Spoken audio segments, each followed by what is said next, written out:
Blog Talk Radio.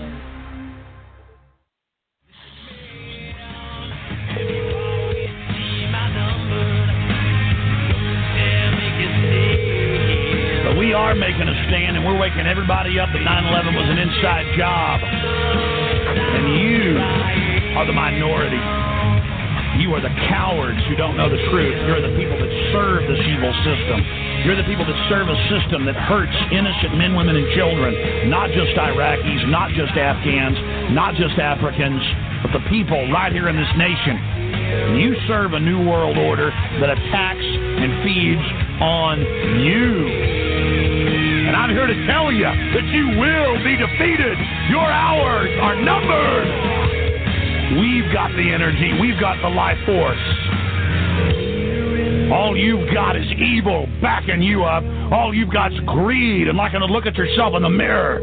Because deep down, the New World Order is a pot-bellied, chicken-necked ninny. And all the armor and all the weapons are nothing. You are nothing compared to good. You are nothing compared to life. And you will be defeated.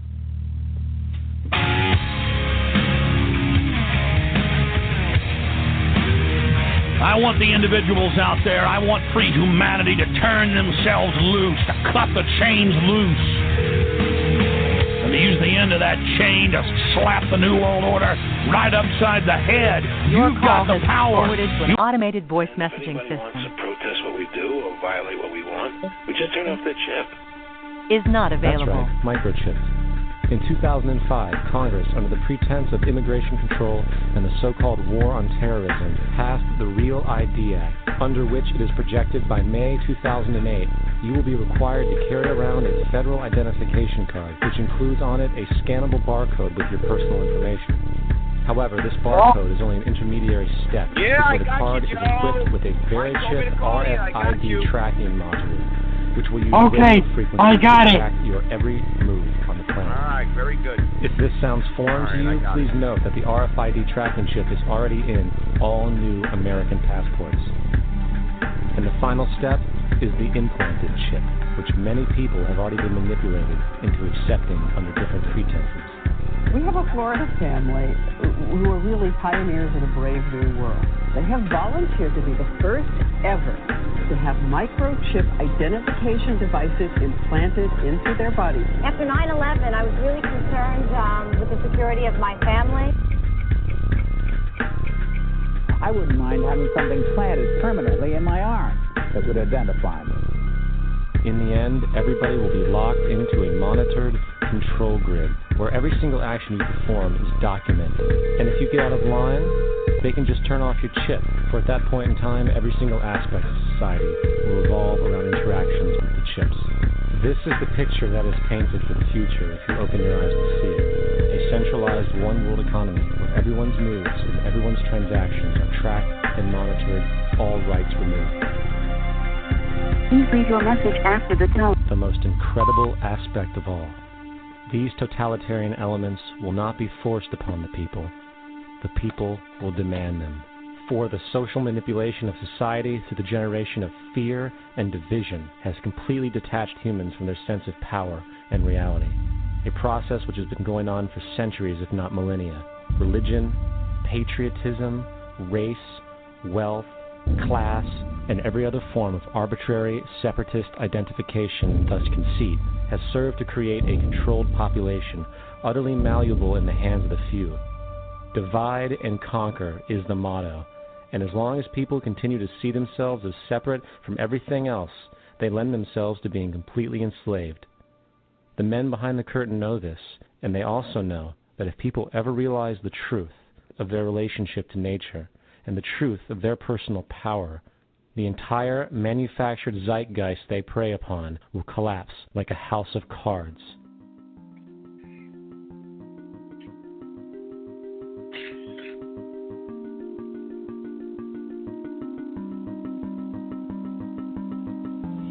The whole system that we live in drills into us that we're powerless, that we're weak, that our society is evil, that it's fragmented, etc., and so forth. It's all a big, fat lie. We are powerful, beautiful, extraordinary. There is no reason why we cannot understand who we truly are, where we are going. There is no reason why the average individual cannot be fully empowered. We are incredibly powerful beings. You know, I think I spent 30 years of my life, in the first 30, trying to become something.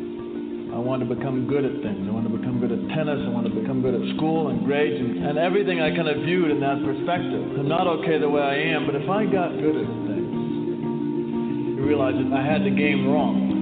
The game was to find out what I already was.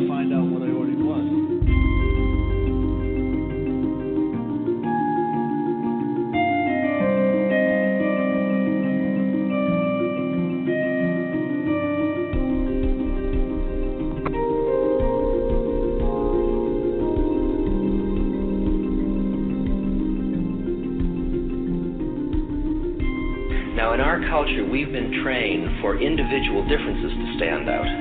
So you look at each person, immediately it is brighter, dumber, older, younger, richer, poorer, and we make all these dimensional distinctions, put them in categories and treat them that way. And we get so that we only see others as separate from ourselves in the ways in which they're separate. And one of the dramatic characteristics of experience is being with another person and suddenly seeing the ways in which they are like you, not different from you, and experiencing the fact that which is essence in you and which is essence in me is indeed one. The understanding that there is no other. It is all one. And I wasn't born Richard Albert. I was just born as a human being. And then I learned this whole business of who I am and whether I'm good or bad or achieving or not, all that's learned along the way.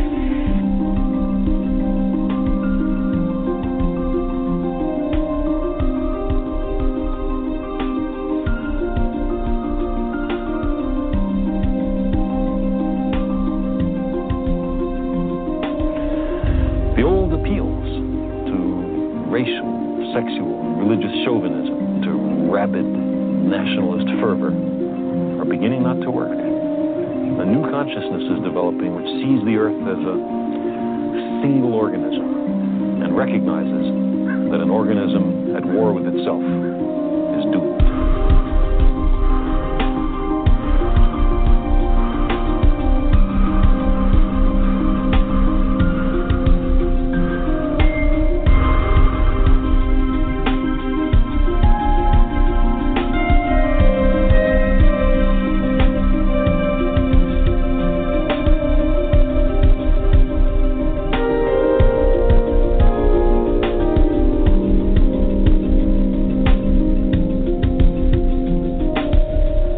Bill Hicks used to finish his shows with this. Life's like a ride in an amusement park. And when you go on it, you think it's real, because that's how powerful our minds are. And the ride goes up and down and round and round. It has thrills and chills, and it's very brightly colored. And it's very loud, and it's fun for a while. Some have been on the ride for a long time, and they begin to question, is this real, or is this just a ride? And other people have remembered, and they come back to us and they say, hey, don't worry, don't be afraid ever, because this is just a ride. And we kill those people. Shut him up, I've got a lot invested in this ride. Shut him up! Look at my furrows of worry. Look at my big bank account and my family. This has to be real. It's just a ride. But we'll kill those good guys who try and tell us that. You ever notice that? And let the demons run amok? But it doesn't matter, because it's just a ride, and we can change it anytime we want. It's only the choice. No effort, no work, no job, no savings of money.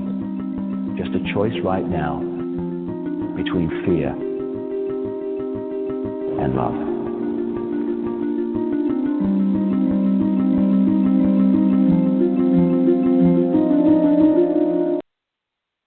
Okay, everybody, how you doing? Joseph Gibson here on Blog Talk Radio, 6:09 p.m. on the East Coast. I wasn't going to do a Sunday show, but I went ahead and decided to go ahead and do it. Next Sunday, there won't be a show. We'll do a show on Thursday, of course. I guess Joe in Florida here, he wants to be on the show tonight.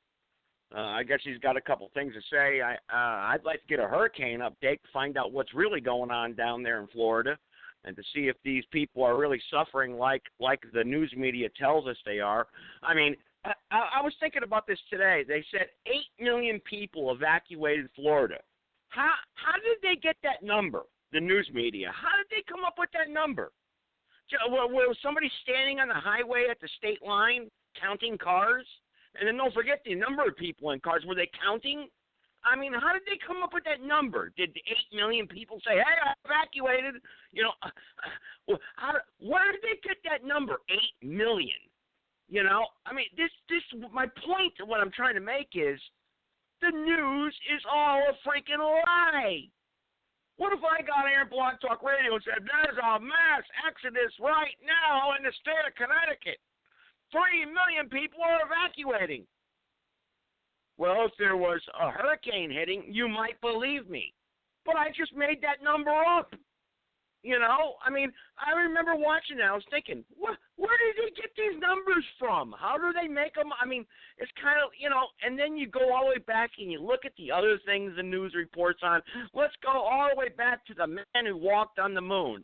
That was a movie screen. I don't think anyone ever walked on the moon. I forgot who's taking those pictures, by the way. Who's taking the pictures of the missiles launching from North Korea? You ever see these pictures where you have 5 million troops marching in the plaza and Kim Jong-un with his fat head is waving and yee! You know, if we're taking pictures of that and we know it's happening, if we hated Korea so much, why not drop the mother of all bombs right then and there on North Korea and wipe them all out?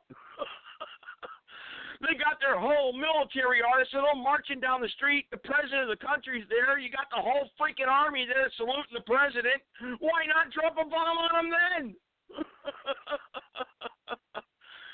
Because a lot of it's not true. Remember back in 1991, the Iraq War?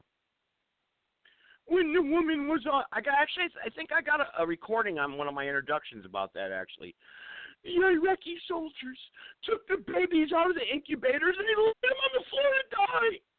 Come to find out, that was a lie. But nobody says anything about that. You know, but it was one of the main reasons we went to war with Iraq. You know, and killed over 1 million Iraqi people. No wonder they hate us. No wonder they hate us.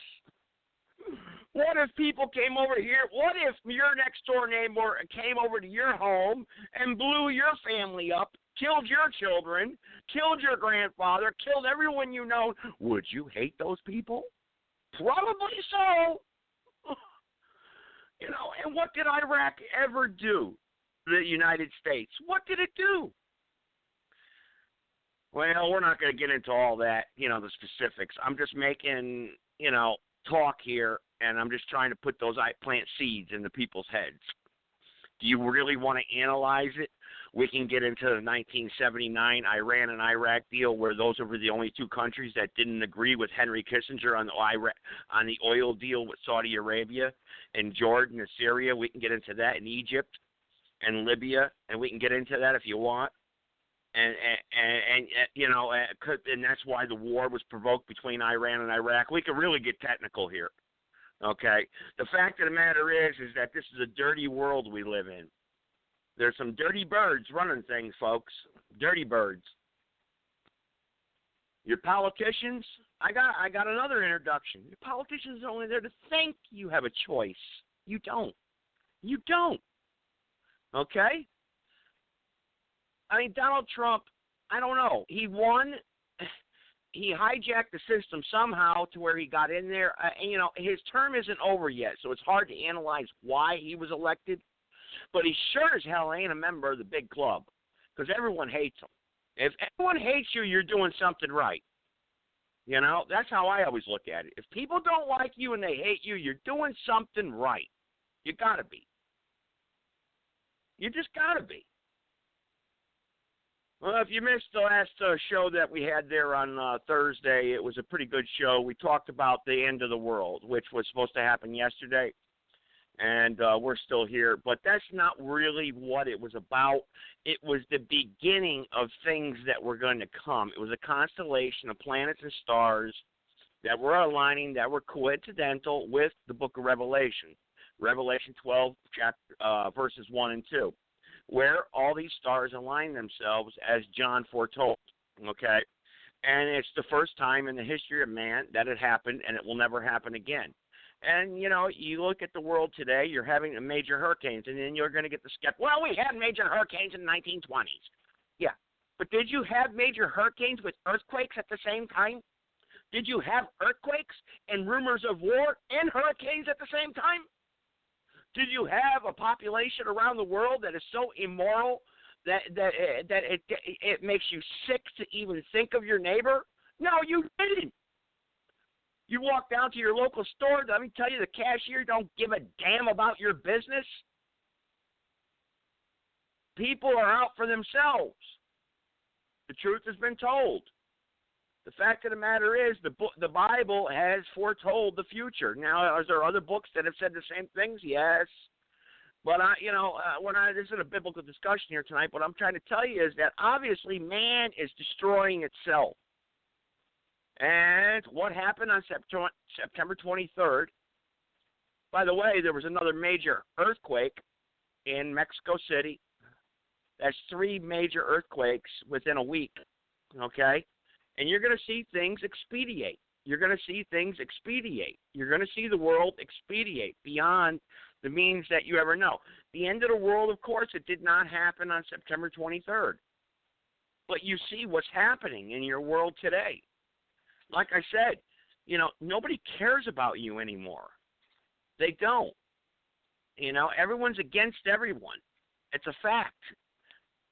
50 years ago, 100 years ago, which I wasn't alive, but I knew people who were before they died, you know, things were different. And and then stories were passed on generation upon generation, and we see that play out.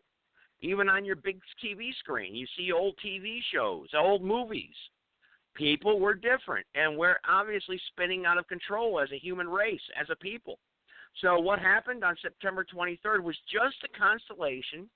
It was just the way the planets were aligning, and it came true. It did happen. If you look it up, the planets did align with each other as predicted in Revelation.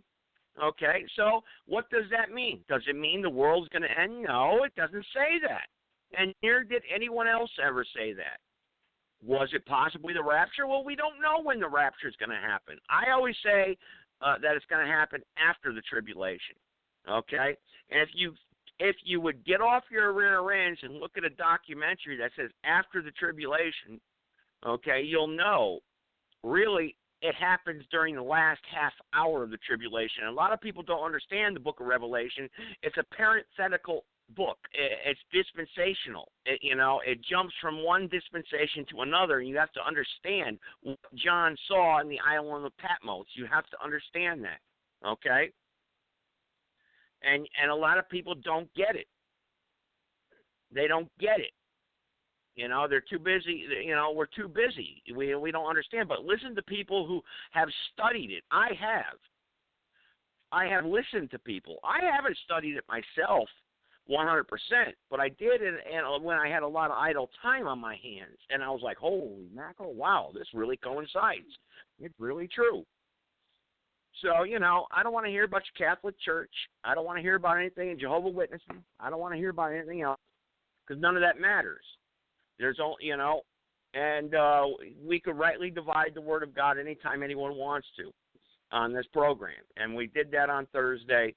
So I think we did a good job on Thursday explaining what was happening. I disagree with Dr. Peter Ventura. He thinks that we'll be raptured out of here before anything bad happens. But how could that be? How could that be? And if you go to that movie, that documentary, After the Tribulation, I forget his name, Pastor Anderson in California. Pastor Anderson in California. I've been trying to get him on the program, actually.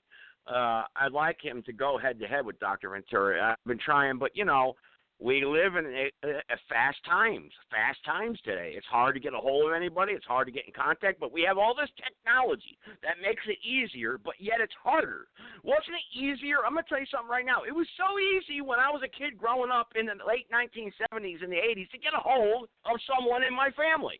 But today, with all this technology and the internet and cell phones and iPhones and drones flying around, I can't get a hold of a lot of people. What does that tell you? What does that tell you? It's kind of like science. Science solves nothing. Nothing. They haven't cured anything. They can't even cure the common cough. Joe from Sebastian, Florida, according to Mike out in Wisconsin, had some things to say here tonight. He probably doesn't know how to connect, so I'm going to go ahead and connect him and see if he wants to speak. That was the reason why I did do this program here tonight, and there are other callers on the line. I will get to everyone as usual, but let's see here. Joe from Sebastian, Florida, go ahead. I'm connecting you. Do you have something to add to the program here? Do you want to talk tonight? Yes, I do. I don't talk well because my vocal cords are polished. Well, they're not working. The right side of my lungs is, well, the same as Hillary Clinton. But I'm here at the Manor. You know, it's a convalescent home. I hope people can hear me. And what's going on is you wouldn't believe it. It's beautiful, actually beautiful. But at nighttime, the things that happen shouldn't happen to a dog.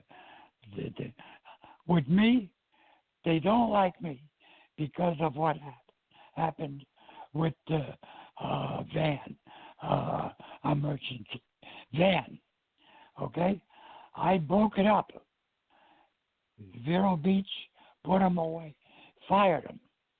They're using the fire rescue now, and they're buying another ambulance. So the things that they do, I could see my bed floating around at night. I know the guy. I don't know the guy, but I can see him. They open up a wall, and I don't know what they're trying to do. What I'm trying to do is to get Joey and Michael to come together, which I think they have. And I'll pay Joey's bill to come down here, fly down in an airplane, take a taxi, I'll pay the bill, and then we can drive back to his wife, bless her, said that I can stay there. If I stay here, I'm going to die. Okay? All right, Joe. Okay, I understand what you're saying. I did offer the invitation to you. I know you're not in good health right now, and obviously we'll have to talk to you privately off the line here. But yeah, if maybe your two sons can come down there, or maybe one of your sons. You know, the money's not the issue. Flying down there, if that's what you want to get, if you say the place that you're staying at is not treating you well, or you don't feel comfortable there, and like you just said, if I stay here, I'm going to die. So it's up to the family on this program right now to get off their asses and maybe go down there and get them. And he says, hey, you know, if money is an issue, which it should not be, there's no reason why people can't foot the bill or buy a plane ticket to go down there and get their father. That's what he's asking for right now.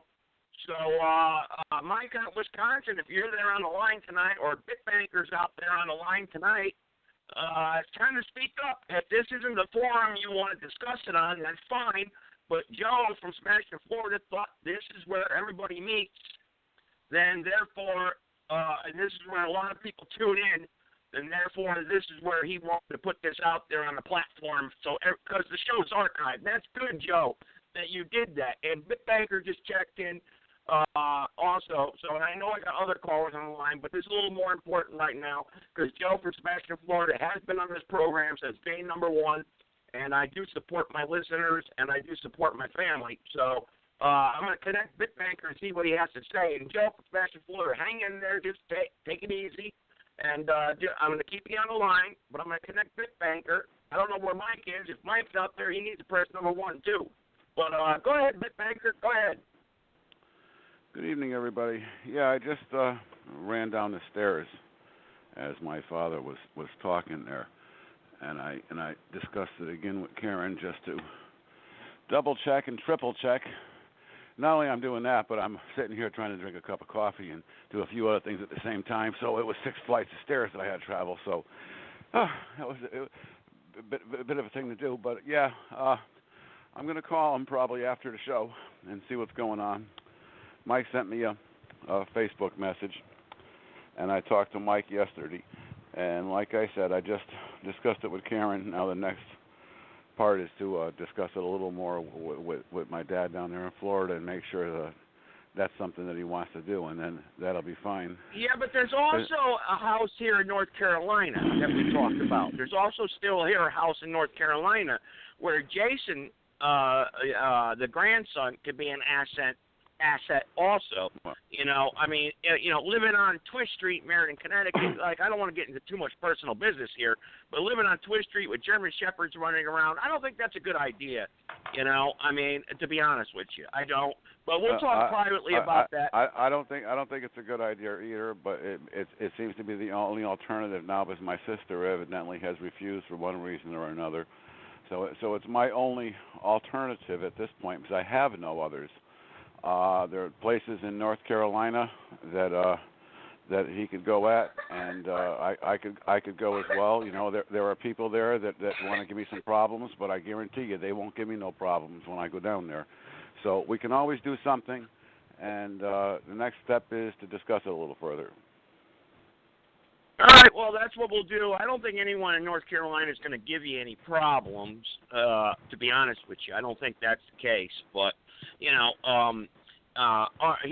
there's problems within every family or regime. But the problem is when a family member becomes sick, then everything else has to be put aside, like it was when with Elizabeth Rondo in Connecticut. Everything has to be put aside. And to bring up things and start arguments and stuff like that, I don't think that's a good idea. I think Joe and Sebastian, Florida, I think his help is more important at this point in time. He doesn't want to be where he's at right now, so I think action should be taken immediately, and things should be done. I've got his phone number, obviously, and Mike out in Wisconsin is on the line also.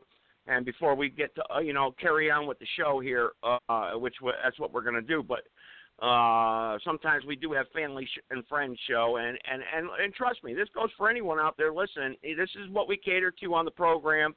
Family and friends, that's what's important. And we're here to help anybody we possibly can. So, Mike out in Wisconsin, go ahead. If you're there, go ahead. If you want to contribute to this conversation and what Bitbanker has to say, Wisconsin is out of the question. The weather out there will kill your father, obviously. The weather out there is brutal. I don't think that's a good idea. I really don't. I think he needs a warm climate. He needs to be where he's, something like Florida. That's why he went to Florida, So I think North Carolina would be a better option for him. But go ahead, Mike. Go ahead. You're now on the line. You and Bitbanker, you guys discussed that, and I got other callers, but go ahead. Take as much time as you need. Go ahead. Okay. All right. Well, I've been discussing this with my father, and I'm glad that my brother has offered this. The reason I think Connecticut is good for him is he has two siblings, 10 miles from each other, And the closest sibling to him now is nobody. I'm in Wisconsin, they're in Connecticut. And the other reason I'm saying it's a good reason for him to go up to Connecticut is because he has all his, I know it's not something you should talk about, but he has his cemetery plots there. So they're all done. He did his headstone years ago, and it's all done there. So I mean, that would be another reason why it'd be good for him to go to Connecticut, because then we wouldn't have to be flying in in the air to get him back to Connecticut. I just couldn't believe that this place turned into what it did. I even called them on the phone, and they were running me around circles, and I stopped. Well, them. it's obvious, Mike. It's obvious that this healthcare facility that he went to, they tricked him. They fooled him. He's sick. He's unhealthy. Listen to the way he sounds. Do you want me to play you archive shows when he called in prior to this? He sounds like he's dying. I could barely understand him. He has congestive lung failure on his right side. Oh my! Oh wow! And well, he did. I did get him go to the hospital. I made him call 911, and when they went in there, they told him you have, congestive lung failure, and they wanted to, of course, look at it through an ultrasound, and he refused that. And then they wanted to take a. Well, he has but you got to remember, Mike. You say he refused that, and you're saying he may be stubborn. But look, Mike, when you're 86 years old and you're by yourself, you got doctors poking at you. Wouldn't you be afraid? Wouldn't you say, "Hell no, get the hell away from me"? Right? Right? Yeah. Okay. I understand. All right then. So we can't say he's stubborn or he's refusing medical care. What we can say is, where are the younger family members of the family? That can say, hey, you need to have this done. We're here with you. We're by your side. Whatever happened throughout our lives, whatever happened during our lives, we're here now. What matters is today, and what matters is tomorrow. So we're here, and this is what you need to get yourself taken care of. And the only reason why I suggested North Carolina, Mike, was because the climate, and the living conditions. I understand what Meriden, Connecticut is. I know the living conditions, and I don't think living with a batty bat, and I'm not saying Bitbanker. I'm saying there's some other individuals there that are really batty, and, this individual can't go through that at a dying age. And you got dogs running around. I don't think that might be the type of environment, unless Bitbanker's got something else set up for him. I don't know why the daughter, Jeannie, who lives in a quiet house, she says the house is too small. That's a bunch of baloney. She raised 2 children in that house. They both moved out, so now you got 2 extra rooms. That's a bunch of baloney. So I criticize Jeannie for that. I do. She makes it sound like it's not a place to go. But anyway, I'm not going to point my finger right now. What I'm saying is there's places here in the country where you do have some people here that would cater, that would be able to, maybe Bitbanker can fly down to North Carolina a couple of months with his father. If this is his last days, I'm not trying to say that, because no man knows. No doctor knows. We saw that with Elizabeth Rondo, obviously. Thank God she's still with us today. But I'm just trying to say that, there's I don't know. I'm only the grandson in this mix, in this pot here. All I'm saying is that, it's up to the children to really say something. Because when I put my foot down and I say I'm the grandson, people start yelling at me saying, "Hey, you're only the grandson." Well, sometimes the grandchildren are better off speaking for the parents than the sons and daughters. Sometimes I'm not criticizing anybody. I'm just saying sometimes that's what happens. But and I see that with my grandmother up in Connecticut. You see, she's kind of like my mother, my grandmother. You know, my great-grandmother and great-grandfather are like my mother and father, for goodness sake. So, you know, things, you know, that's a weird thing. When you talk about courts and you talk about what's legally right, that shouldn't be relevant. It should be what the person wants and what they think is best for them in the last days of their life. And, you know, if Joe in Florida wants out of this place, it's up to the family. Most importantly, right away, to get him out of there. If he doesn't think he's going to survive too much longer in that place, that means every day for him in that facility is hell.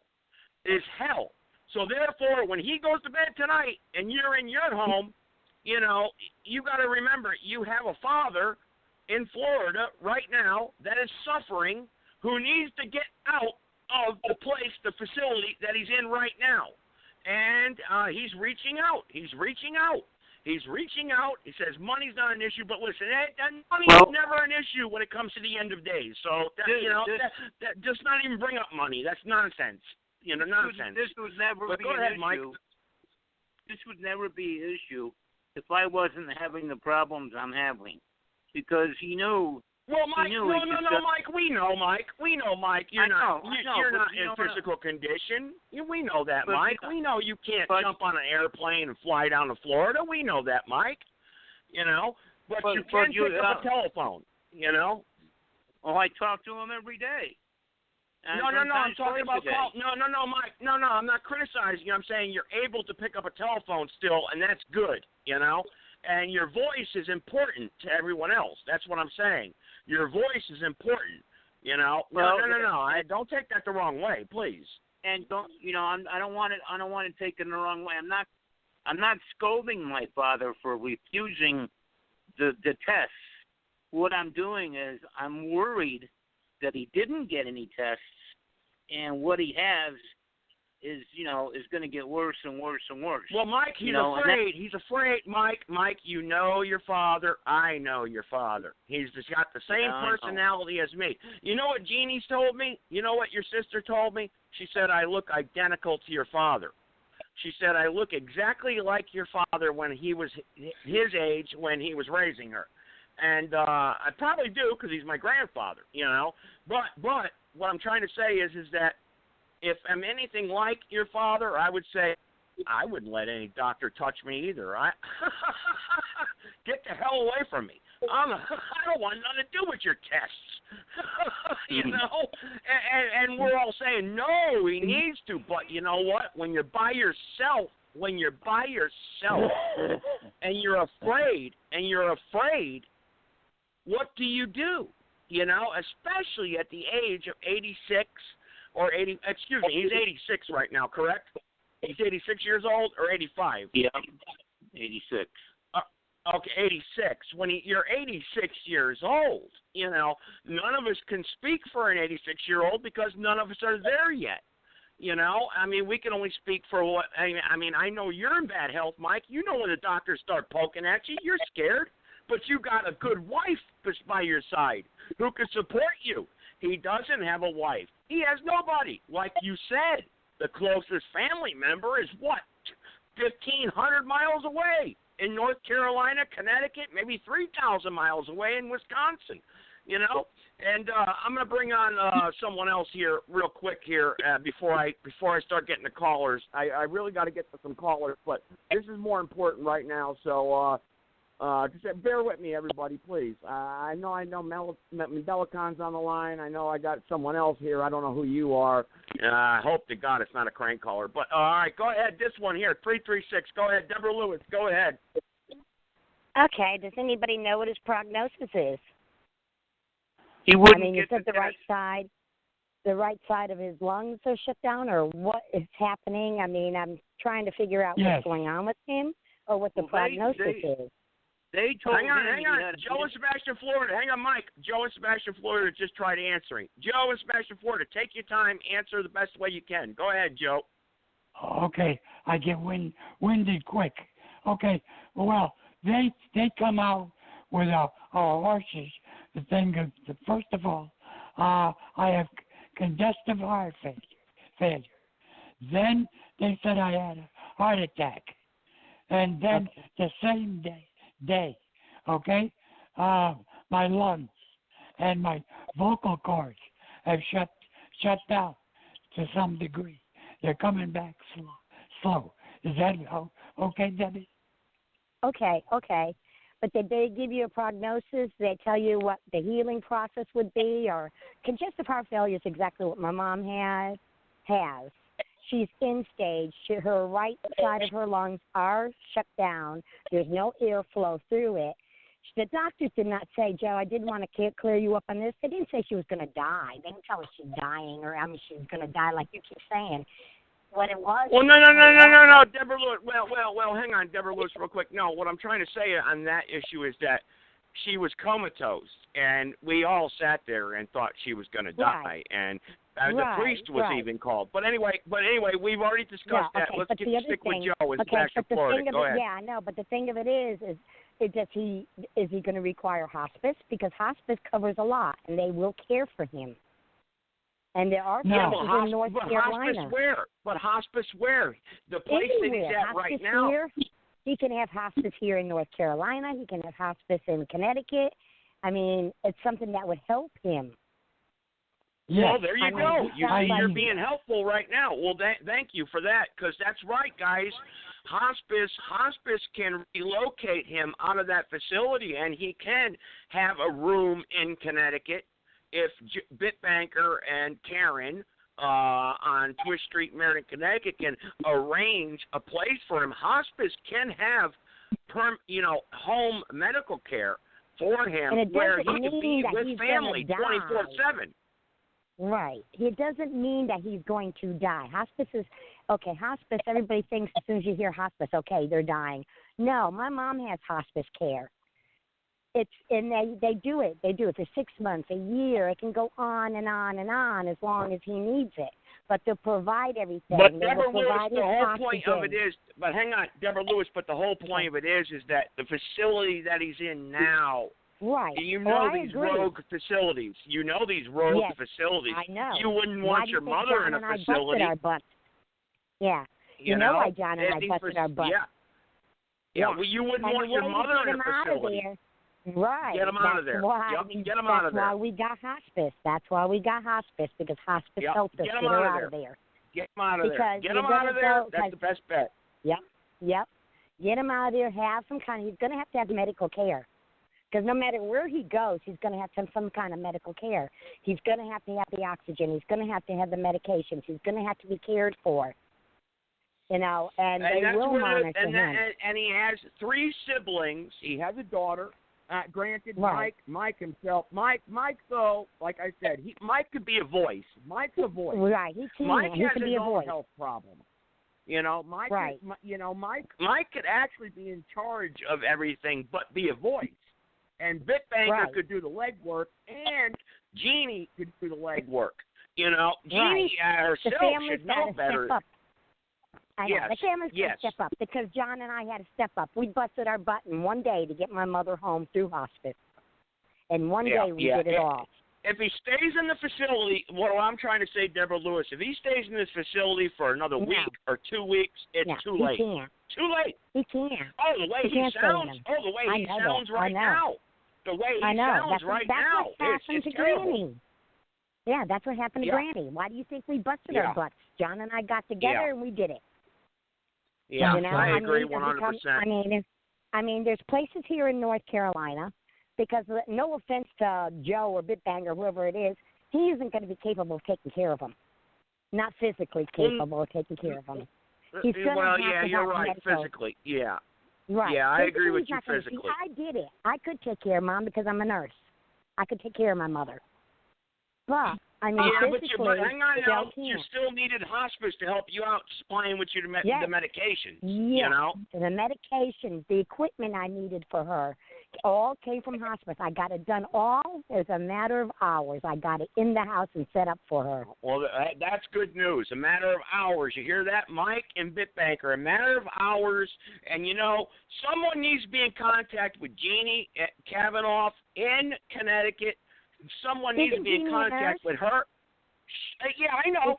Shame on her. Shame on her. for not being on this show.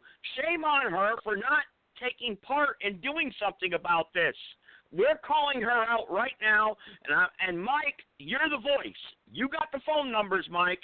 You got the emails. I know that, Mike. I know that for a fact. It's up to you to get everything Put your foot down, Mike. Put your foot down. Everyone looks to you as the stronger child. Even though you're weak and you're sick, you're still the stronger child. You got the voice, Michael. You do. And it's up to you, and your father will listen to anything you say. I know that for a fact. He will listen to Michael. So, Mike, I know that for a fact. He will listen to you. So, Mike, we got to make arrangements, and Bitbanker, he said he's trying to make arrangements now. I know he's got to go through channels, but that shouldn't be a factor at all. No, it should be something that, it shouldn't be a factor at all, No, because we didn't look at anything like that. I need him here. I'm going down to get him, and period. End of story.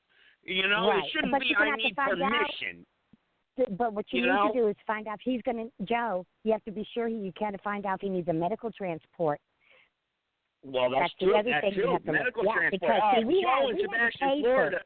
Yeah, I know. You're right. He may need, you're right. You're absolutely correct. And guys, everyone out there, medical transport.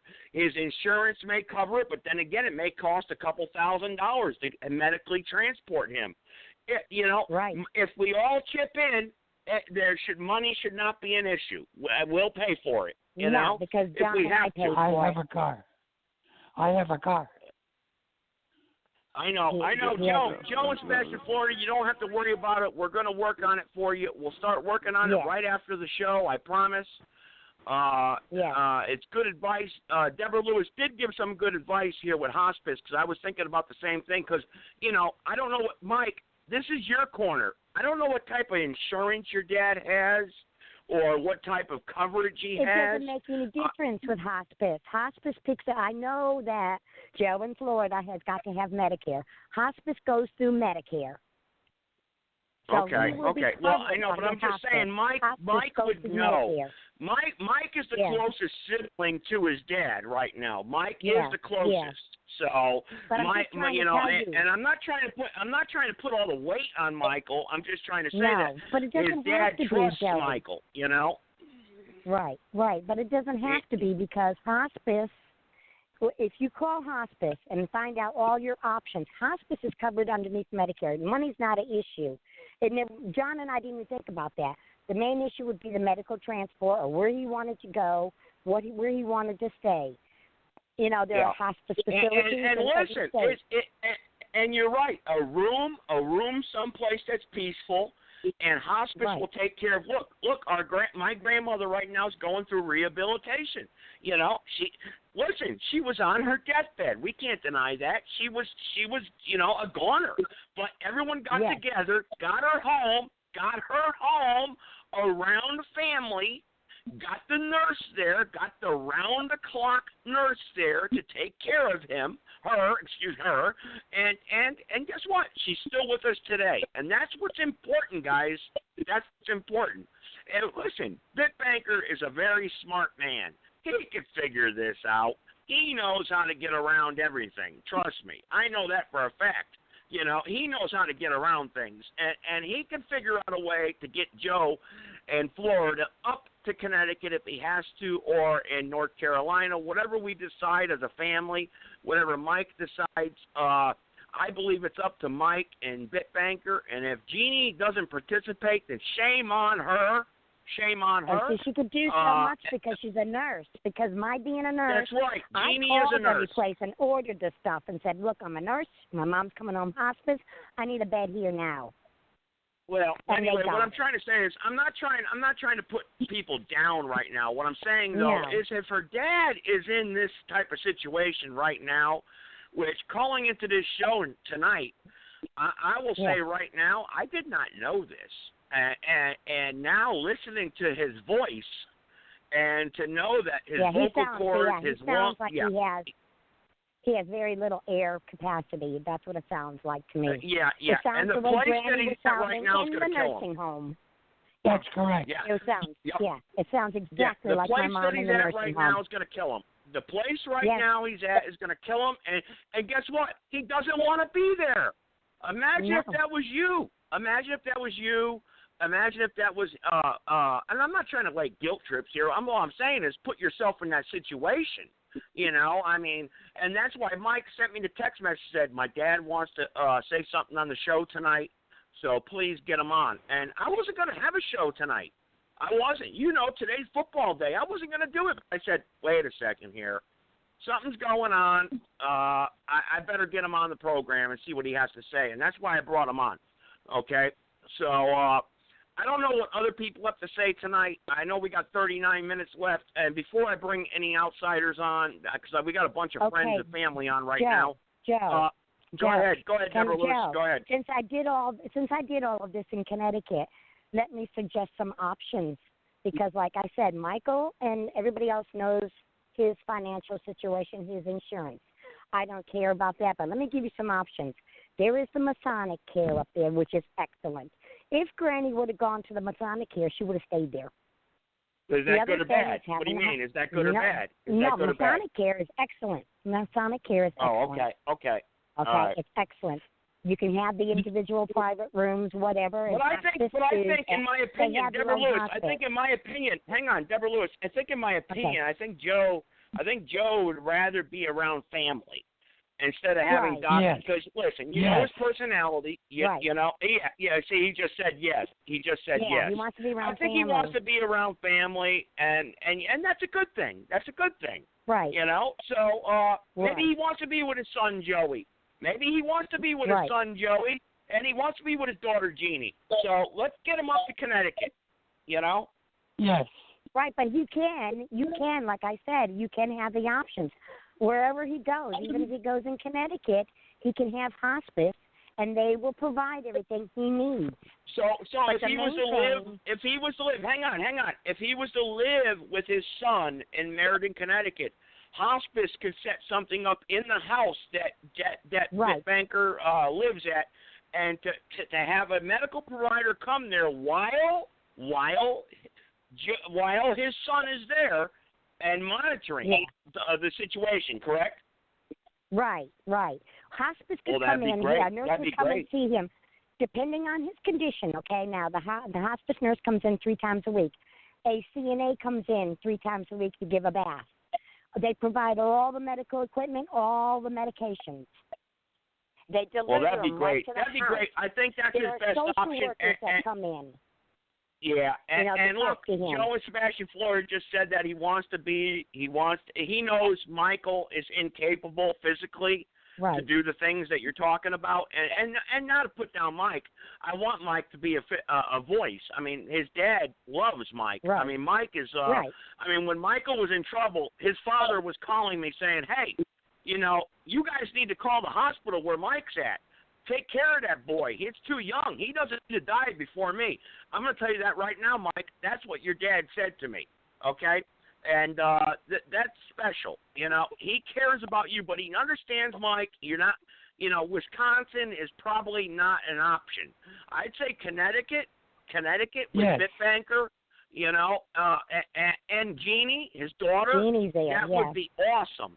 That would be awesome. And his grandchildren. Doesn't he have grandchildren there, too? He's got grandchildren. He's got great grandchildren. Yeah. Great. Hey, actually, Joe and Sebastian, Florida, you have great grandchildren. So that would be great. And guess what? My son is named as Joseph Gibson. That is Joseph Gibson's great grandson, which he has never met yet. But if he goes to Connecticut, I assure you, you will meet him. And that is your 4th generation grandson. Isn't that, how many people get to live to say, I met my great grandchild? Huh? Go ahead, Bitbanker. Go ahead. That wasn't me. Oh, okay. I didn't know who it was. All right, I've got to connect one other caller. I don't know if he's going to have anything pertaining to this issue real quick. But I'll wrap up the show with Joe and Sebastian Florida. I will. And I'll wrap it up with Bitbanker and Mike. I just got 2 other callers dropped They probably figured this probably wasn't the show to talk about the things they want to talk about. But I'm going to connect. Hey, mute me. Mute me. Okay, I'll mute you. You still got to listen, though, right? Yeah, I'm still listening. All right, I'll mute you. Okay, press 1 if you got it back on. Mike, I'll keep you live. I got another caller that's been waiting for a long time, and he does support the program. But Joe in Sebastian, Florida, hang in there, and we're going to wrap up the show with your issue tonight. I promise, all right? I'm going to give this individual a few minutes to speak. Yeah, I don't know what he wants to talk about, but I'm going to put him on. I always do this. I always let everyone speak. That's the name of the show. I'm sorry. But go ahead. It's MandelaCon. Go ahead, MandelaCon. Go ahead. All right. I want to thank our brilliant sheroes and heroes who shed blood, sweat, and tears for us to get to where we are. And, Joe, this is going to be the best. And you should carry the program until it's over, because I know that we have a plethora because of my commercial from the Pan-African Intelligence Network of the Red, Black, and Green. I know that there's a plethora of new people who may not have pushed 1, but if you're on the line and you recognize my voice, push 1. And if you are a new caller who never spoke inside of this revolutionary revelation, this is where it all ends, and this is where it all begins. None of us are right. But based on Joe Gibson and the Mighty Pain, we have set a precedent from September 24th, 2017, from Nostradamus on up to now, the doom and gloom, the prophets of Armageddon, at the end of the world. We're still here. We're still standing. And based on Payne's injection in your program, Joe Gibson, understanding the times in which we live, where I told the world that you're my revolutionary brother, tonight there was not one word uttered about niggers, crackers, or white Jesus or black Jesus minister. And remember, when I entered in, black Jesus minister was the thorn in the side of your program to where we could never unify. But once Payne, and I heard your testimony, and I've heard the others' testimony at the other stations, and here's where we got them, Joe. Checkmate, slam dunk, touchdown. We're going to have the people's revolution because we got the testimony that changes the game from racism, bias, and prejudice to the classes of the suffering people, the workers and poor peasants. So, having said that... Well, you're right. Hey, hang on, MandelaCon, just before you carry on and I let you continue, I just want to let you know I did mean to call you privately, and I want to give you your own show on my network. I do. And I will, and trust me, there'll be no rules, no restrictions, okay? I'll give you the password to my blogtalkradio.com login information. You program your own show, invite your own people. I'll listen, of course, and I'll bring my supporters on to listen to you as much as they can. I advise you not to swear or cuss because they may not like that. But, yeah, I am sorry I haven't called you, but you see what I'm going through. We have family problems going on right now. But I will call you, okay? But go ahead. Continue on. Go ahead. But here's strange bedfellows. It's a tangle where we weep. And here's where I open up Pandora's box and break the Da Vinci Code. Because tonight, and I want everyone to realize in social media, FCC, 10, 6, and 3, CNN, Fox, or what we would call all cable conglomerates, radio, we can't have this kind of discussion based on the family. And because tonight there was no news at 6 o'clock, so, well, a white policeman killed a black man and everybody is up in the uproar ready to riot and shit, right, and have a race war. It's not going to happen because of the Mighty Pain, and I'm here to help you remember based on what we see going down at the moment. So I'm here to say that we have a new relationship because we have made a pledge to bring in the people's bloodless revolution. So even in TRS, I renamed TRS not Talk Real Solutions, not Talk Real Stupid, because they're smart. It's called Talk Real Suicidal. Same as understanding the times in which we live. If it's not for the red, black, and green, the times in which we live points to genocide. So I know that TRS, those are all my sisters and brothers under the red, white, and blue. Just like Joe Gibson is my sister and brother under the Confederate flag. But because Freedom and Justice and HARP and Mother Nature and war is showing us what clique, what tribe, what gang we really, really belong in is because of Donald Trump. You and I both know if a war break out or a hurricane come, it don't care if it's under Tyrone Thompson or Joe Gibson or Mandela Khan. The hurricane and the war is going to consume us all. It won't ask you, are you a Christian or Muslim or Hebrew Israelite, if you got the Bible, Torah, and the Quran. A hurricane and a war and natural disasters and heart will consume us all. But here's where Donald Trump comes in. Joe, you said that Donald Trump, they don't like Donald Trump. The politicians don't. Because the only president to ever sit in the white people's house, and I can say that because I say the same language to everybody, black, brown, red, yellow, white, old, young, gay, still like, Donald Trump never served in the military, nor was he a politician. Donald Trump is a capitalist based on imperialism, and all businessmen, black and white, love Donald Trump because the politicians despise him. Why do they despise him? Because he never went through protocol of being in the Army, Navy, Air Force, Marines, or he never sat in a political office. So that's very important. But the pledge is that Lady Godiva. Now, all you white people know about Lady Godiva that like to get naked, and many of you will talk against a crack mother, prostitute, or stripper. But you have to realize that with Lady Godiva, a woman that there's much footage of her having sexual prowess, not just for or whatever, but you see, she does not represent any first lady from Barack Obama back to George Washington. Her representative, ethics and morals, it's a far cry to the first ladies that preceded her. And why is that so important? Because career politicians that don't like Donald Trump, but based on capitalism business and his projection as his apprentice where he can fire anybody he wants, he makes a Hitler salute. When everybody else got their hand on their heart under the, Le Prairie, the garden country, he'll stand there like the Terminator, like this guy, I'll be back. What's his name? Arnold Schwarzenegger. And then he has the audacity to go to a pulpit and podium and telephone and microphone in the FCC and say, fire them bastards or whatever. Why, that no good bastard. He himself is the only president that will not put his hand on his heart. And when he does do pledges, he just has the hell Hitler shit. And you, Joe, you've been trying to get to the Ku Klux Klan networks and trying to bring them in and see what the fuck they would. I mean, excuse me, you said don't swear. I didn't swear. I cussed. I didn't curse. I cussed. I didn't curse. We'll mute that. Go ahead. Okay, you tried to bring in the Ku Klux Klan and you say, well, they didn't shut it on all their websites and everything, right? But see, they got Humpty Dumpty that sat on the wall. Humpty Dumpty want to build the wall.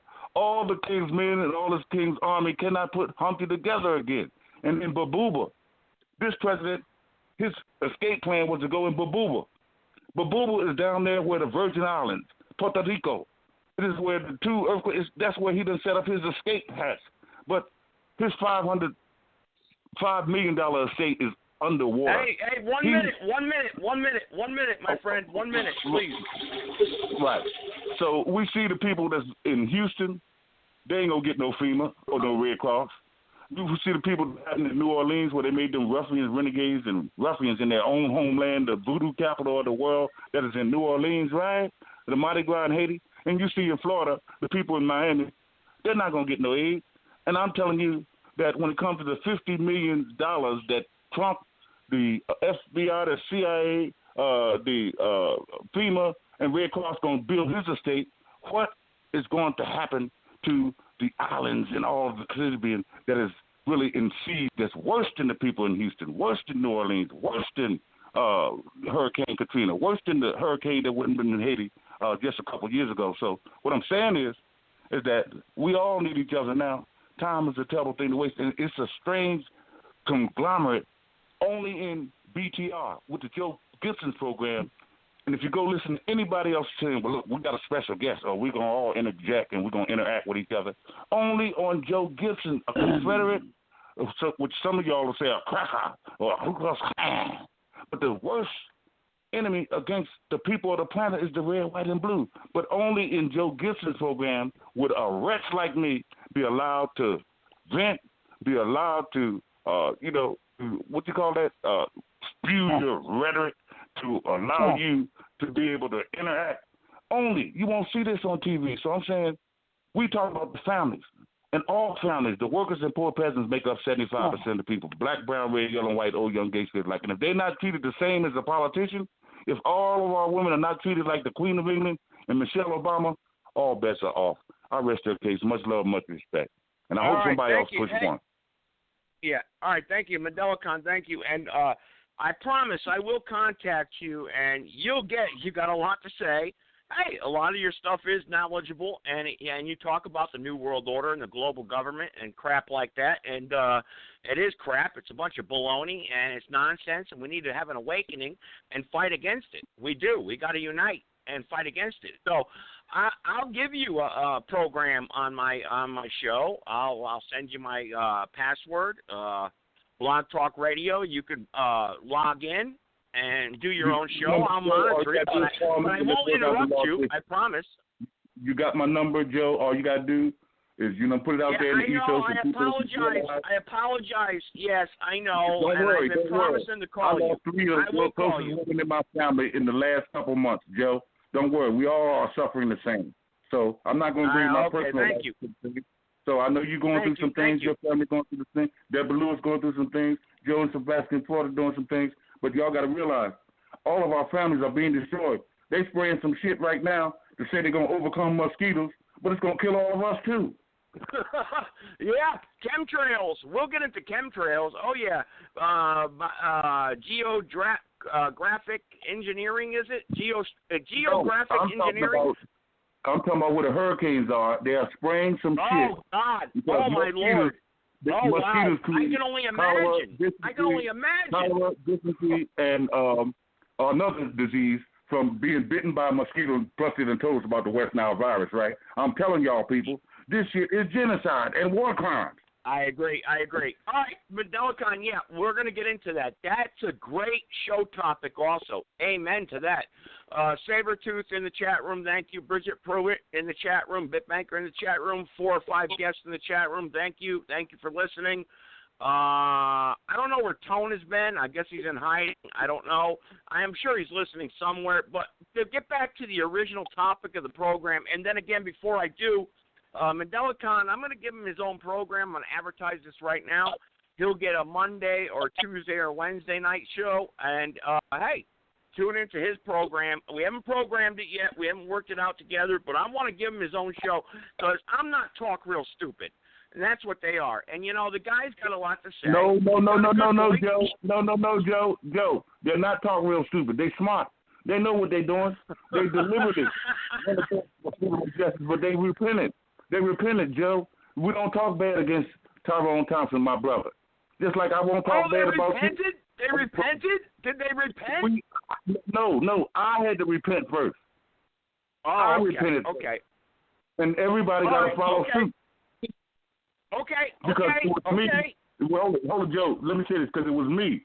They had it twisted that Joe Gibson is twisting. No. I attacked TRS. And I attacked Trash Jesus the Sinister. And it was the pain that brought the issue to the table based on the new relationship after September 23rd, and now we're in September 24th. So don't get it twisted. Joe Gibson, okay. All right, we'll get into this. Hey, listen, we'll get into this. I'm running out of time. We're going to get into this. Okay, I didn't know that, so I'll keep my mouth quiet about that right now until I educate myself a little bit more on what's going on here with that. So I'll keep quiet. But back to the original topic here. Joe and Sebastian, Florida. We got a little family and friends show here that started here. I didn't advertise it. I like to do that sometimes, family and friends. And we bring on, what's troubling the family. And obviously we got a major problem here. We got Joe and Sebastian Florida. He's being held in an institution right now that is not worthy and that is treating him wrong. And really it is. It is. And I want to go ahead and bring Mike. What I'm going to do, we got 20 minutes left before we wrap this up. So I'm going to give Mike, Bitbanker, and maybe Deborah Lewis. I'll unmute her. First, I want Mike, take a couple minutes. Tell us what we're going to do. What's the plan? Mike, you're first. Go ahead. Talk to me. You take as long as you want. I just said 2 minutes. Go ahead. Talk to me. All right. I think the best thing to try to do if my brother is willing to do this, for him to fly down to Melbourne, which is right above Sebastian, it's like 30 miles, 25 miles. Then he could take a cab over to this Pelican Gardens place. Probably cost him $50.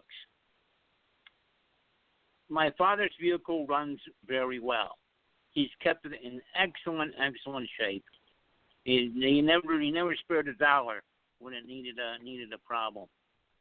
So they do have transportation. What Debbie brought up is alarming to me, and I'm glad she did. Is he needs oxygen to travel with, and those small little tanks. Hell, I'm using them. Excuse my language. And we go out grocery shopping and come home, and they're empty. In 2 hours. So I don't know what they can. What so Mike, Deborah brought up this medical transport. Bitbanker is not a doctor. He cannot medically transport your father from Florida to Connecticut. That's a 24-hour drive. So that would be difficult. So maybe we need to hire a medical transport company that may be covered under insurance. If not, it would cost a couple $1,000. If we all chip in, it won't be that bad. I'll chip in $1,000 right now. I got $1,000 sitting in my drawer right now. I'll chip in $1,000. If I have to. A medical transport team that would transport Joe and Sebastian, Florida, to Connecticut, and then once he's in Connecticut, get the hospice center and the medical teams set up with his Medicaid, his insurance. Only you know about that, Mike. That's why I said you're the voice. And hook up the insurance so this way, obviously it's going to cost thousands of dollars for a medical team to come in or a nurse to take care of him, even if we provide housing. But insurance will cover that. That's what Deborah Lewis was saying. And it can happen in a matter of hours, actually. It's not a 2-week, month, or 2-month process. It can happen in a couple hours. That's what Deborah Lewis was saying. And that's great. And Bitbanker and you, Mike, being the voice, I know you can't do legwork, but you can pick up that phone, you can make phone calls, and we could try to get this hooked up. And if Bitbanker could set Joe and Sebastian Florida up with a room in Meriden, Connecticut, where he's close by with his daughter Jeannie, and Bitbanker, who is his son, and I'd go up there too and visit. He'd have his grandchildren there, his great grandchildren there. That would, what I'm saying is that this could happen. This could happen in the next couple days, Joe and Sebastian, Florida. It could. It's up to the family to unify and start working. Today's Sunday. On Monday, we can have an answer for you. There's no reason why we can't. There's no reason with the way we have technology today, the way we have transportation, there's no reason why this cannot happen. But it's up to Jeannie and Mike. I'm going to ask you to reach out to Jeannie and get off her rear end and start acting like a daughter, because you're acting like a son. Bitbanker's acting like a son. He's willing to help out. It's time to start moving, because guess what? Your father may not be here too much longer, and he wants to come be with you. All right, let me get in here. Let me get in here for a minute. Go ahead, now. I got to talk to Mike. Mike, get on Facebook and answer the messages when I send them to you if you can. I got to talk to you on the phone. If he's capable of flying, if he needs oxygen, if he's capable of flying and he needs oxygen, we'll take care of that. Send a limo to pick him up, put him on a plane, and I'll go get him at the airport, and we'll worry about his car, and then it'll be done if that's the case. If I've got to go down there, then that's what I've got to do. But I need to talk to Mike first, and I'll do that right after the show. That's great. Thanks, Bitbanker. You see that? Bitbanker's putting his foot forward. Joe and Sebastian, Florida. Bitbanker is putting his foot forward, and if he has to come down there and get you, that's what he said he'll do. So, but he's got to coordinate with Mike, you know, and that's what I'm saying. Mike's the voice behind all this, you know, and you got your wife, Mike, and Melody. Melody's there backing you up, and Melody is a good woman. She's a good wife. She's strong. She's got good advice. She'll help you out. And you guys can make this happen, man. Save your dad's life. Get him out of that home. Get him out of there. Go ahead, Mike. Go ahead. Well, I think that's a good idea. If you know, if he is able to fly, that's why. You know, tomorrow is Monday. I wonder if my dad could go to his local doctor that he has, and you know, be have the acceptance approval to be able to fly. Well, I don't know. Deborah Lewis may have. Well, Deborah Lewis knows a little bit about this. How can we relocate, Deborah, a patient from the state of Florida to the state of Connecticut? Do you got any advice on that? Since you did say some other things earlier. Go ahead. Yes, he can. He can have a medical flight. That's what I was talking. I was thinking that you don't need to drive. I wasn't talking about taking an ambulance from Florida up to Connecticut or wherever. I know, that'd be a long freaking drive. You can do a medical flight. And all you have to do is arrange it with the social worker. That's what we did. John and I met at the nursing home at 8 o'clock in the morning, which I know physically Joe and Mike can't be there. But they can do it over the phone. Say, look, he's being transferred to home with whatever care. It could be hospice, which is your best bet because they're going to provide everything for you, and they will help you with the move, and they will guide you in the right direction. And it's the Franciscan Hospice of Connecticut. That's the hospice we use. And they move fast. Okay, so it can be done. It can be done. It can and be you done. recommend and driving. Yeah, and driving obviously is I mean, you're talking a 20 to 30 hour drive. Because of the oxygen. No, it wouldn't work because of the oxygen. I know the oxygen. You'd have to have a flight would be much better. Yes. Fast. Yes, it would be fast, and it can be a medical flight. They do have medical flights. Because John and I looked into it when I was talking about bringing my mom back here with me, so that I could take care of her. John and I looked into it. So they have medical There flights. are medical flights. And you don't have to have anybody's permission to do it. But hang on, Deborah Lewis. But hang on now. Who does the insurance cover that, or do we got to put money out? It depends on his insurance. I don't know what kind of insurance he has. And Mike would have to look into that. Michael's the voice. Michael would be the voice. He had to pay. John and I had to pay out of pocket. Well, if we have to pay, it's not a problem. Yeah, it's not a problem we had to pay. I'm just saying, why eat the money if we don't have to, you know? Right. But I'm saying if he has insurance coverage, they do. You know, if he's going home to be with family, and family's going to be there for him, they usually push for that. Well, I'm just saying, I think in my opinion, and I think in my opinion, the social worker, listen to me, Jerry. They have to contact that social worker at the facility he's at. And they have to arrange it through her. Yes. Otherwise, they won't release them. Right? Yeah, and I do. No, they have to release them. They can't hold him there against his will. Okay, that's good to know. They can't hold him against his will, right? No, they can't hold him against his will. Okay, very good. No. All right. And I'm sure there's a nurse practitioner that's on staff there.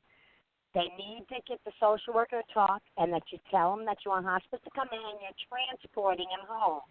And you will have hospice follow him up wherever he goes. And this is good to know. And Deborah Lewis, this is good to know for all the other listeners out there that are listening, for a loved one or a sick one, that you have to transport medically or get them to home where they shouldn't die in a home. And that's Joe and Sebastian Florida's main concern. He doesn't want to be there anymore. He wants to be home with his family. He wants to be home with his family, and that's what he needs. That's why John and I did it for my mom. That's why we did it for my mom, because she wanted to be home. And that's what Joe and Sebastian Florida said. Mike, Bitbanker, when I mentioned Bitbanker and Jeannie, he said yes. You know, hey, look, What, you know? And God bless them. I hope everything goes okay. I mean, oh, for God's sake, put the past behind you, and let's make sure the last days of the individual who brought you into this world dies in peace. You know, and I mean, happy. I think he knows it's the end. You know, I really do. I think Joe is back to Florida. You can't predict that. You can't predict that, but I'm just saying, it can go for a while. You can feel it. I mean, but you can feel it. Right. Yeah. But he sounds horrible. I mean, I feel bad for him. He needs to get out of there. He needs to be with his family, and that's what's going to make him happy. You put it inside. When he connected to the phone line tonight, when Joe and Sebastian Florida connected the phone line, I want to tell you, Mike and Bitbanker, I didn't think it was him. I thought it was a crank caller. No, I didn't recognize his voice. Sounds terrible. He sounds terrible. What is that place doing to him? He sounds the way my mom did. Now look at my mom now. What is that place doing to him? Her home. What is that place doing? He wants out of there for a reason. Get him out of there. Get him out of there. Mike, Bitbanker, you guys need to contact each other after the show. Please keep me in the loop. Yeah. And Jeannie, if you're listening tonight or if you log in afterwards, you know, step up to the plate, Jeannie. Come on, man. You know? Come on, get out of your cave. Knock it off. You know? Use your nursing skills. Yeah. That's what I had to do. Yeah. That's why I said when I was up there, the only thing that mattered to me was taking care of my mother. That's all I cared about. I didn't care about anybody else's bull crap. I was taking care of my mom. That's all I cared about. I wanted to get her back. Well, anyway, listen. All right, hang on. But that's listen. what they need to do. And if there's a place he needs to go, and there's no place in Connecticut, there's a place here in North Carolina. Yep. If he has to come here temporarily, there's a place here. Okay, there will be a place here for you, Joe and Sebastian, Florida. You got nothing to worry about. There is a place here. You got nothing to worry about, and your two sons are going to work on it after the program. I want you to know that right now. We'll be working on it, and tomorrow is Monday, and we need to accomplish this and get it done right away. And if we got to go down there, if my dad has to come down here and be with me, and I got to go down there with my dad to get you, then that's what we got to do. That's what we got to do. Simple as that. Okay? I don't care. If life is more important than death. Remember that. So, Joe and they only have one dad. Well, that's true. One dad. You know, you only have one father. That's true. And, you know, but he's got many children. Hey, listen, no matter what happened in the past, you got to put it behind you. And he's reaching out to his children. And you know what? He wants to come home. That's a special thing. He wants That's to come a special home. thing. He wants to come home. Well, it's a special. You know, in Connecticut is his home, actually. You know, technically that's where everything was made. That's why my mom wouldn't come to North Carolina. That's why my mom wouldn't come to North Carolina, because Connecticut was his home. Joe and Sebastian, Florida, you know, Connecticut. Hey, that's where his mom died. That's where his mom died, Teresa Keidel. His mom, and we all know Teresa Keidel. Who did I live with growing up? Nana. You know, Nana on the first floor. Nana. You know, that's a good show, guys. And Mandela Khan, thank you for checking in, being polite tonight. Everyone else that was listening tonight, thank you. We're going to wrap up the show, but listen, we'll give you updates of what's happening, but Joe and Sebastian, Florida, we got to get you out of there. We'll get you out of there. It's up to your children. If they don't do anything, then I'll try to do what I can, but I'm sure they will. You know, Bitbanker, if he says he's going to do something, Bitbanker always does it. I got to admit that. If Bitbanker says he's going to do something, he does it. I got to admit that. And because I know, because I've grown up, and when he said he was going to do it, he did it. So I can't deny that. Hey, Joe, let me ask you a question. You go said ahead, I've been Mandela. Real quick, I only got a couple minutes. Real quick. Right. You said I've been good and I've been disciplined tonight. Wait a minute, Einstein. When have I never been with patience and discipline, even if people said some derogatory stuff to me on your program? No, what I meant was, hang on. What I meant, Einstein, was that you stuck to the topic tonight. And I appreciate that. Yeah. Okay, well, I'm going to say this. It's a topic. I do not apologize for not sticking with the FCC, the idol worship topics. I do not apologize. Well, that's okay. That's okay. Right, and I do agree that for freedom of justice and independence of the people, by the people, for the people, I have to veto and override all discussions only based on what we see going down at the moment, and I'm only here to help everybody remember that we all need each other now, and that time is a terrible thing to waste. Well, we do need each other. MandelaCon, I'm going to give you your own program because, like I said, you got a lot to say. But anyway, I'm going to end the episode, guys. And we got a lot to do as a family. Bitbanker, Mike in Wisconsin, don't be answer your text messages, Mike. Bitbanker said, answer your Facebook messages. That's all we ask. Okay, it's an important time to pay attention to your phone. That's all that we ask. Okay, all right. Hey, say hello to everybody out there, and we love you. And too bad a bunch of other family didn't listen in tonight. It was a good show. Joe in Sebastian, Florida, you took advantage of my platform. Well, thank you. Thank you for that. I appreciate that. That was awesome. Because you got your word out. You got your voice heard. And he knew it, and Mike knew it. So that's awesome. All right. Good night, everybody. God bless. Take care.